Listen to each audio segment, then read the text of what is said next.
इस देश में अगर बहुजन समाज का आदमी हीरा भी लेकर आए तो उसको मिट्टी कह दिया जाएगा। अगर वो दुनिया का सबसे ज़्यादा पढ़ा लिखा सिंबल ऑफ नॉलेज भी है तो भी उसकी अब मूर्ति तोड़ी जाएगी। तो फिर ये कॉकरोच जनता पार्टी बनाने वाले की क्या औकात है? सोचिए, इस युवक की जो कि बोस्टन में पढ़ाई कर रहा है, इसको तमाम जातिवादी लोग टारगेट कर रहे हैं, कह रहे हैं कि ये दलित समाज से है, ये 80% रिजर्वेशन चाहता है प्राइवेट सेक्टर में, ये यूजीसी गाइडलाइंस का पक्षधर है। सोचिए, अभिजीत जो हैं वो शेड्यूल कास्ट कम्युनिटी से आते हैं, अपनी मेरिट पर वो अमेरिका में जाके पढ़ रहे हैं और पूरा कॉकरोच जनता पार्टी मूवमेंट बनाया, जबकि अभिजीत जो हैं ओबीसी से आने वाले धर्मेंद्र प्रधान का मुद्दा बना रहे हैं। अभिजीत ने अब तक कुछ नहीं बोला है, जबकि कॉकरोच शब्द जो है वो चीफ जस्टिस ऑफ इंडिया की तरफ से आया था। चीफ जस्टिस ऑफ इंडिया ने पहला कॉकरोच इस्तेमाल किया था, उसके बाद जो कॉकरोच जनता पार्टी बनी उसके बाद से बीजेपी के सबसे पहले जो निशाने बनाए गए वो ओबीसी समाज के नेता हैं धर्मेंद्र प्रधान। उसके बावजूद अभिजीत दीपिके पर जातिवादी होने का आरोप लगाया जा रहा है, क्योंकि वो सोशल जस्टिस सामाजिक न्याय के पैरोकार हैं, जबकि वो आम आदमी पार्टी के लिए काम कर चुके हैं। ऐसा नहीं कि उसने बीएसपी के लिए काम किया है। तो ये है इस देश में जातिवाद की सच्चाई। जातिवाद की जड़ें इतनी गहरी हैं कि वो बुद्ध से, दुनिया के सबसे ज्ञानी जो बुद्ध थे उनसे बुद्धू बना दिया। दुनिया के सबसे सिंबल ऑफ नॉलेज बाबा साहब अम्बेडकर को एक जाति में समेट दिया। आप इसी से कल्पना कर सकते हैं कि इस देश में जातिवाद की जड़ें कितनी गहरी है। लेकिन सबसे बड़ा सवाल है कि अब सरकारी अमले का जो दुरुपयोग हो रहा है, इस देश में 10% लोगों के पास 90% संसाधन है। इस देश में जो 10% लोग हैं उनके पास 90% संसाधन है। रेल उनका, सेल उनका, गेल उनका, भेल उनका, शहर उनका, सारी कंपनियां उनकी, सरकारी नौकरी उनकी, चपरासी से लेकर चीफ जस्टिस तक 90% पदों पर कब्जा उनका।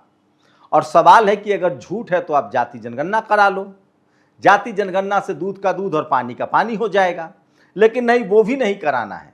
लेकिन इस देश में जो जातिगत भेदभाव हुआ उसको भी नहीं मानना है। और अब जो जातिगत भेदभाव हो रहा है, मैं बार बार कह रहा हूं, अब जो जातिगत भेदभाव हो रहा है वो गांव में नहीं हो रहा है। गांव वाला जातिगत भेदभाव तो फिर भी चल जाता। अब जो जातिगत भेदभाव है वो शहरों में है, मीडिया में, जुडिशियरी में, कॉलेज यूनिवर्सिटी में, ब्यूरोक्रेसी में, बिजनेस में। लेकिन ये हमारे सुप्रीम कोर्ट के जजों को नहीं दिखता है। उनको लगता है कि कोई आईएएस दलित हो गया तो उसके बेटे को रिजर्वेशन नहीं मिलना चाहिए। इस तरह की खबरें चल रही है सोशल मीडिया पर। सुप्रीम कोर्ट के जज ने कहा है कि ये सोचने वाली बात है। मैं फिर कह रहा हूं कि आरक्षण रिप्रेजेंटेशन का सवाल है, आरक्षण भागीदारी का सवाल है। अब सोचिए, अगर पढ़ा लिखा समाज जो दलित पिछड़ा पढ़ लिख गया है वही अपने बेटों को आगे पढ़ाएगा लिखाएगा, रिजर्वेशन से आएगा तो वो फिर पॉलिसी बनाएगा। जैसे नीतीश कुमार के पिता पढ़े लिखे थे, वो सिस्टम का हिस्सा बने, उन्होंने पॉलिसी बनाई। शरद यादव के पिता पढ़े लिखे थे, मान्यवर साहब के पिता पढ़े लिखे थे, बाबा साहब अम्बेडकर के पिता पढ़े लिखे थे। और इसी वजह से जब बाबा साहब आए, हायर एजुकेशन में गए, तो उन्होंने पॉलिसी बनाई ताकि शोषित वंचित समाज के लोग आगे आए। ये कह रहे हैं कि नहीं, जो परिवार स्कूल ही नहीं गया है, जो बच्चा स्कूल ही नहीं गया, उसके लिए आरक्षण छोड़ दो, ताकि बाद में उस सीट को हम जनरल में तब्दील कर लेंगे। और जो दूसरी तीसरी पीढ़ी स्कूल कॉलेज गई है, जो कैबिनेट सेक्रेटरी बन सकती है, जज बन सकते हैं, कलेक्टर बन सकते हैं, एसपी डीएम बन सकते हैं और सामाजिक न्याय में अपना योगदान दे सकते हैं, उनको नहीं लाना है। उनको बाहर करो। इससे पहले क्रीमी लेयर लगाकर ओबीसी को बाहर करो। मतलब जो लड़ सकता है, जो सेना का सबसे ताकतवर है, उसको, जवान को बाहर करो। जो घोड़ा चना खा सकता है उसको बाहर करो, और जिसके पास दांत नहीं है उसको चना देना है। ये लॉजिक दिया जा रहा है। मैं फिर कह रहा हूं, आरक्षण गरीबी उन्मूलन का प्रोग्राम नहीं है। आरक्षण जो है वो सोशल जस्टिस का प्रोग्राम है, भागीदारी का सवाल है। और आप जातिवाद, महीन जातिवाद के खिलाफ तभी लड़ सकते हैं जब आप दूसरी तीसरी पीढ़ी के स्कूल कॉलेज जाने वाले हो। पहली पीढ़ी के हैं, लोग परिवार चलाता है, दूसरी पीढ़ी के उसके बच्चे स्कूल कॉलेज जाते हैं, तीसरी पीढ़ी का आपका बच्चा लड़ पाता है। जैसे ये जो अभिजीत, जो दीपिके हैं, वो दूसरी तीसरी पीढ़ी हैं जो स्कूल कॉलेज गए हैं, अपने दम पर बोस्टन गए हैं और वो सामाजिक न्याय को भी समझते हैं और इस सरकार पर सवाल भी पूछ रहे हैं। सोचिए, भारत के किसी जनरल कैटेगरी के पत्रकार ने सवाल पूछा अब तक? क्या धर्मेंद्र प्रधान का इस्तीफा मांगा, जबकि वो खुद ओबीसी से हैं? सवाल है कि दीपिके, अभिजीत ने न्याय के साथ खड़ा होना तय किया है। इतिहास रहा है, जगदेव बाबू हो, रामस्वरूप वर्मा हो, मान्यवर कांसी राम साहब, तमाम बहुजन समाज के नेताओं ने हमेशा से न्याय के साथ खड़े रहे हैं, वो चाहे अपनी सरकार हो चाहे दूसरे की सरकार हो, वो सत्ता से सवाल पूछते हैं। सवाल है कि कौन लोग हैं जो सत्ता से सवाल नहीं पूछ रहे हैं। सिस्टम में चपरासी से लेकर चीफ जस्टिस तक की भागीदारी सबसे ज़्यादा लोग कौन है? मीडिया जो सबसे बड़ा स्तंभ है, टीवी, अखबार, संस्थागत मीडिया, जिनको सवाल पूछना चाहिए, वहां कौन बैठे हैं? लेकिन सवाल पूछेंगे नहीं। नेशनल दस्तक कोई संस्थागत मीडिया नहीं, लेकिन रोज सवाल पूछता है, रोज आपसे सरकार से सवाल पूछता है और उसका खामियाजा भी भुगत रहा है। मैं इसीलिए कह रहा हूं कि इस देश में दलित, पिछड़ा, किसान, आदिवासी, अल्पसंख्यक, प्रसव की पीड़ा कोई महिला समझ सकती है। पाँव में जो जिनके विवाही न फटे हो वो दर्द क्या समझेंगे। मैं इसीलिए कह रहा हूं कि बहुजन समाज के लोगों में ज़्यादा संभावना है कि वो न्याय के लिए खड़े हो, उठ खड़े हो, क्योंकि उनके साथ सबसे ज़्यादा अन्याय भी होता है और वो हाशिए पर है। बाकी लोग जिनको लड़ाई लड़नी थी वो चुप हैं, चारों तरफ चुप्पी है। टीवी, अखबार से कहीं कोई आवाज़ नहीं आ रही है। तो सोचिए कि किस तरह से कॉकरोच पार्टी को बदनाम किया जा रहा है। वो एक मिशन मूवमेंट है। मैं फिर कह रहा हूं, जो भी ज्योतिबा फुले ने कहा है, जो भी न्याय के लिए लड़ने आए उससे उसकी जाति मत पूछिए। ये ज्योतिबा फुले की लाइन है। सवाल है कि उसकी लड़ाई को देखिए। आज़ादी की लड़ाई में किसी की जाति और धर्म नहीं पूछा जाता था ना। ये तो अब के लोगों ने सुभाष चंद्र बोस की जाति बना दी, चंद्रशेखर आज़ाद की जाति ढूंढ के लाए हैं। न भगत सिंह ने किसी की जाति पूछी, न धर्म पूछा, न चंद्रशेखर आज़ाद जी ने किसी की जाति पूछी, धर्म पूछा, न बिरसा मुंडा ने किसी की जाति पूछी, न धर्म पूछा, न सिद्धो कान्हो तिलका मांझी ने किसी की जाति पूछी, धर्म पूछा, न बाबा साहब ने किसी की जाति पूछी, न धर्म पूछा।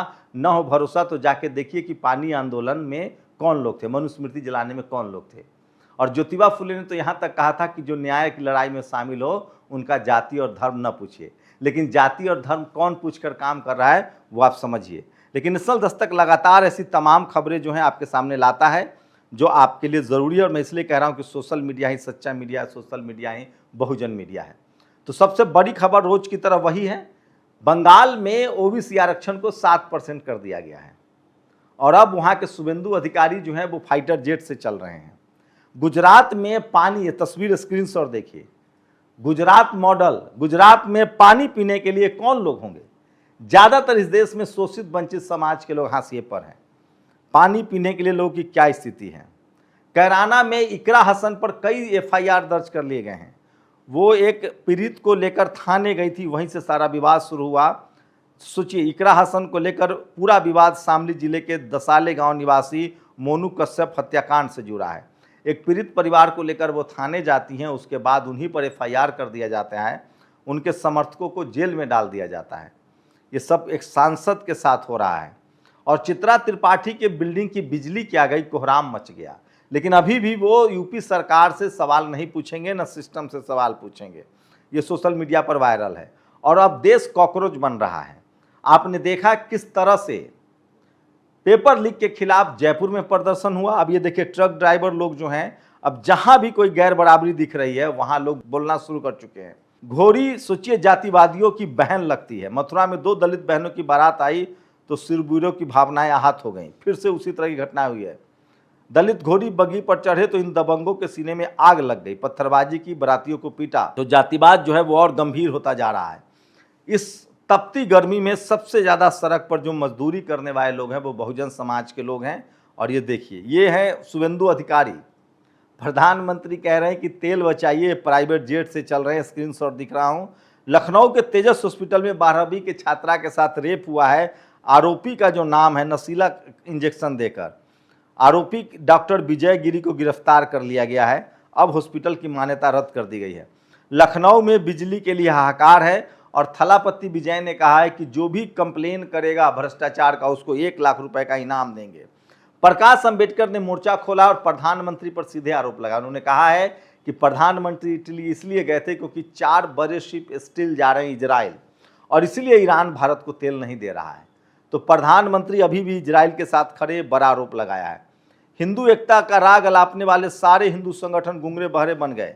हिंदू समाज की स्थिति इतनी दयनीय है कि दलित समुदाय के लोग सुकून से खुशियां भी नहीं मना सकते। दुल्हने बोली, दबंगों ने बारातियों को पीटा। सोचिए, जातिवादी लोगों ने बारातियों को पीटा है। और SC ST आरक्षण पर सुप्रीम कोर्ट की ओर से फिर हमला हुआ है। मम्मी पापा आईएएस अधिकारी तो आरक्षण का लाभ क्यों? सोचिए, आरक्षण गरीबी उन्मूलन का प्रोग्राम नहीं है। आरक्षण जो है वो भागीदारी का प्रोग्राम है, जिससे मैंने पहले बताया, आपको बोलना पड़ेगा। लखनऊ में समाजवादी पार्टी के कार्यकर्ता आज कॉकरोच बने और उन्होंने जमकर नीट पेपर लीक के खिलाफ प्रदर्शन किया, जैसे ही आप जयपुर में हुआ था।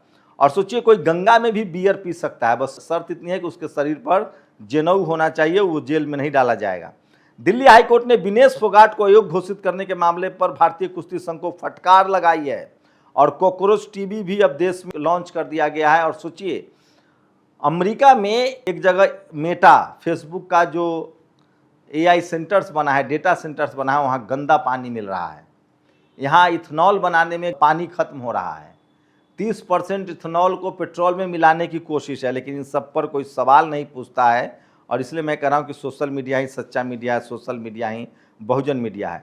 और अब बात नॉर्वे की। नॉर्वे के एक पत्रकार ने प्रधानमंत्री से पूछ दिया था कि आप सवाल क्यों नहीं लेते हैं, बस इतना ही पूछा था कि सर आप सवाल क्यों नहीं लेते हैं।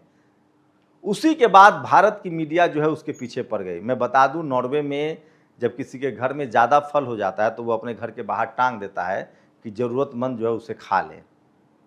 उस नॉर्वे पर कम से कम इस देश के टीवी अखबार के पत्रकारों को तो सवाल उठाने का अधिकार नहीं बनता है। हमें उनसे बहुत कुछ सीखना चाहिए। सोचिएगा जरूर। शुक्रिया। दस्तक की आपसे गुजारिश है कि अगर इसको बचाना चाहते हैं तो नेशनल दस्तक को सब्सक्राइब करने के लिए रेड कलर के सब्सक्राइब बटन को दबाएं, फिर बेल आइकन की घंटी दबाएं। नेशनल दस्तक को बचाने के लिए बहुत जरूरी है कि हर खबर को शेयर करें, लाइक करें, कमेंट जरूर करें।